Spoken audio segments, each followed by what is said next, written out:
Support for this podcast comes from the Central Valley Journalism Collaborative, connecting communities with the resources, infrastructure, and networks to ensure a vibrant local free press.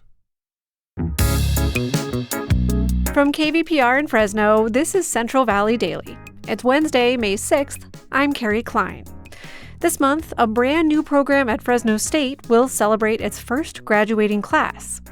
It struck a chord in my heart because it's really eye-opening to be able to see other peers get to learn about my community and who we are as a people. Today, we learn more about Fresno State's new Asian American Studies program. But first, these headlines. A judge has ruled that the city of Fresno violated the transparency law known as the Brown Act. The law mandates that local governments and public agencies conduct their business in public. The ruling by a county judge followed a lawsuit by the American Civil Liberties Union against the city over a budget process that didn't appear to meet open meeting requirements. The matter came to light through a 2023 investigation by our news partner Fresnoland. The Fresno City attorney issued a statement saying the ruling does not add any sanctions against the city. A bill criticized for shielding information about California's high-speed rail project passed the state assembly this week. This comes as the project's latest business plan estimates the total cost could reach as much as $231 billion. Democratic Assemblymember Lori Wilson authored the bill and says that claims that the measure increases secrecy are incorrect.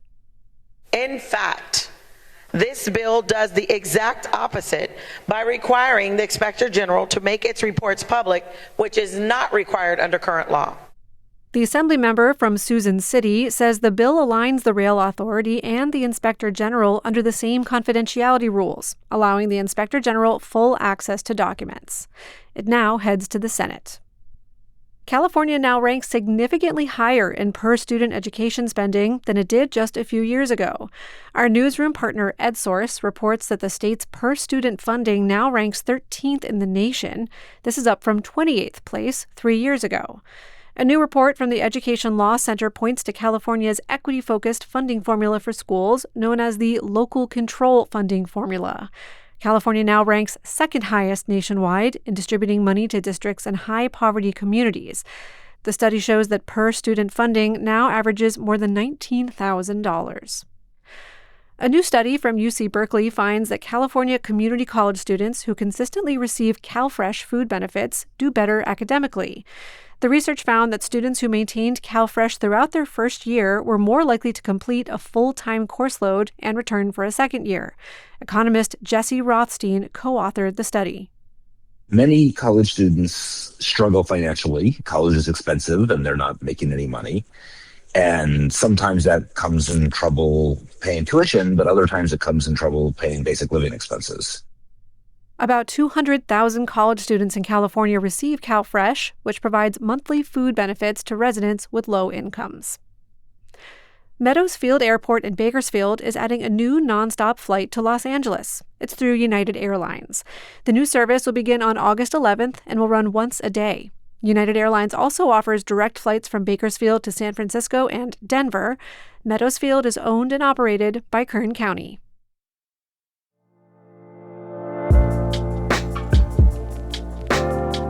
Explore the history of the people and places of our region with KVPR's Central Valley Roots. I'm the host, Joe Moore. Every new episode, I bring you little-known stories of our region. Find the latest episode of Central Valley Roots wherever you get your podcasts, or visit kvpr.org/roots. And now to our main story. The San Joaquin Valley is home to many members of the Asian diaspora, but few Valley universities have had programs that focus on studying the history of these communities. That's until now. In just about a week, the first class of Fresno State's Asian American Studies program will graduate. KVPR's Branden Sandoval went out to find out how the program is bridging histories and cultures. In the heart of the Fresno State campus, wind blows through students' hair as they listen to water flowing from the stone pillars of a monument to the Armenian genocide. Now, isn't water very symbolic in religion of Christianity? A professor is teaching a class about Asian American communities in the valley, including Armenians. This class is part of the Asian American Studies department at Fresno State. And this year, the program is taking a historic first step in sending off its first official graduating class. Daisy Tao is one of them. Just to be able to still be here and to see that come to fruition, it's just so heartwarming. Tao is Hmong. She's among the roughly 12% of Fresno County residents who are of Asian descent. She feels they haven't always been understood. We are very underrepresented, even though being in the Central Valley, we do have a very large Hmong population, Lao and Cambodian as well. She chose this program because she wanted to get a better understanding of her Hmong heritage. It struck a chord in my heart because it's really eye-opening to be able to see other peers get to learn about my community and who we are as a people. Jenny Bond leads the program. She's the professor who is speaking to the class at the monument. She says she's been trying to start this program since she arrived at Fresno State in 2016. The university already had an ethnic studies program. Bond says the challenge was advocating for the importance of Asian American studies specifically. I think that's a long time coming. It probably should have come here years ago, but it's right on time. It's right on time. Bond says being Asian is not a requirement for the major. It's meant for everyone. And it doesn't just benefit Asian Americans. It benefits Latino Americans, African Americans, because you should know about your fellow, neighbor. And they're not leaving. They're not leaving. Sang Vang also teaches in the department. He says students in this program learn about immigration histories, how these communities overcame adversity to settle here, and how they're represented. We often don't see Asian Americans in history, right? And so a lot of our courses cover these topics, looking at the missing history of Asian Americans, their contributions, looking at identity, looking at education. He says some recent events made this curriculum even more crucial. The program has started to expand a lot, right? Like after COVID, with a lot of the anti-Asian hate. Fresno State is the first university in the San Joaquin Valley to offer Asian American Studies degrees. It joins about 24 universities across the state and a handful of community colleges. Bao Lo is the director of the Asian American Studies program at Sacramento State University. She says a program like this is essential here. Fresno is a unique place, even though it's a Central Valley, similar to Sacramento, right? There's a lot of diversity there, but not a lot of opportunities. She says these programs also underscore a common misconception about what Asian American actually means. One of my students in the past wrote in an essay after they took my class that they first thought the term Asian American meant you were white and Asian. For Daisy, being a part of this graduating class is only the first step in better representing her community. She hopes to become a nurse while getting a master's in Asian American Studies. Yeah, I just hope to still be an advocate for our Asian American Studies program and inspire students to think outside the box, so that these lessons can reawaken their own histories. For KVPR News, I'm Branden Sandoval. And now Branden joins me in the studio to talk about this story. Welcome, Branden. Hi, Carrie. So tell me more about Fresno State's Asian American Studies program. How big is it at this point? How many students are in this first graduating class?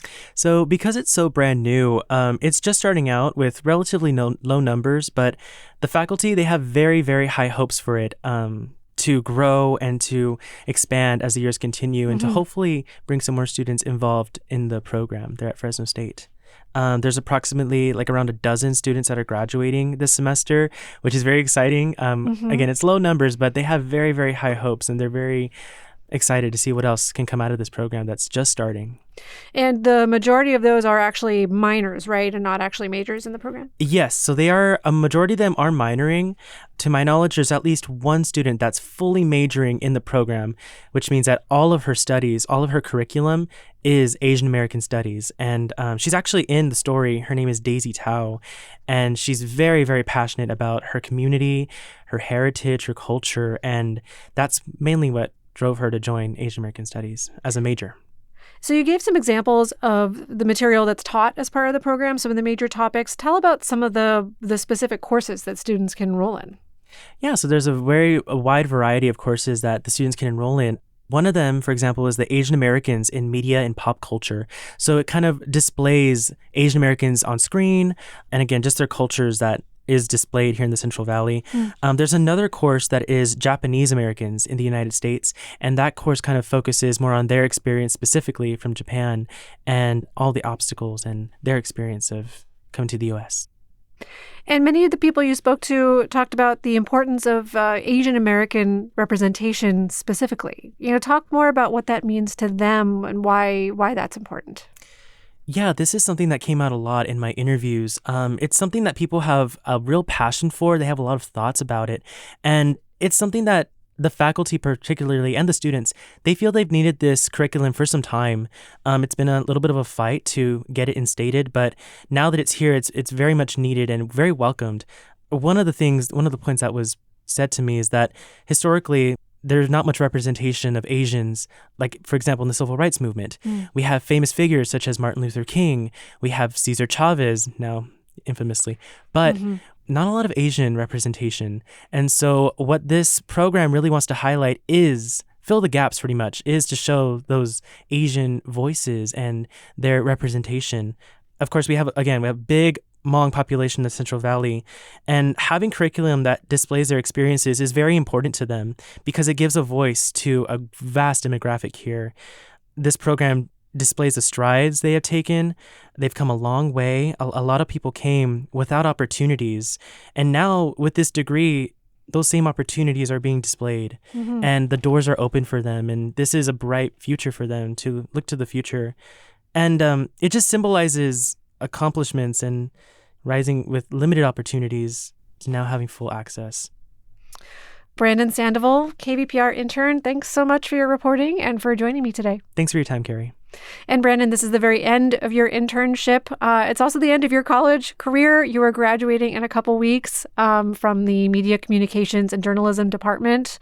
Good luck in the future, and it's been really fun having you around. Thank you so much. Thank you. And that's today's show. Today's episode was produced by Branden Sandoval, Jonathan Linden, and KVPR, with support from the Central Valley Journalism Collaborative.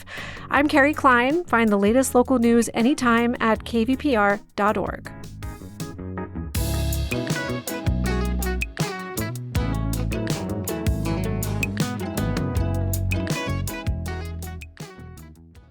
Every day on Up First, NPR's Golden Globe-nominated morning news podcast, we bring you 3 essential stories. At the heart of each story are questions. What really happened? What really mattered? What happens next? At NPR, we stand for your right to be curious and to follow the facts. Follow Up First wherever you get your podcasts and start your day knowing what matters and why.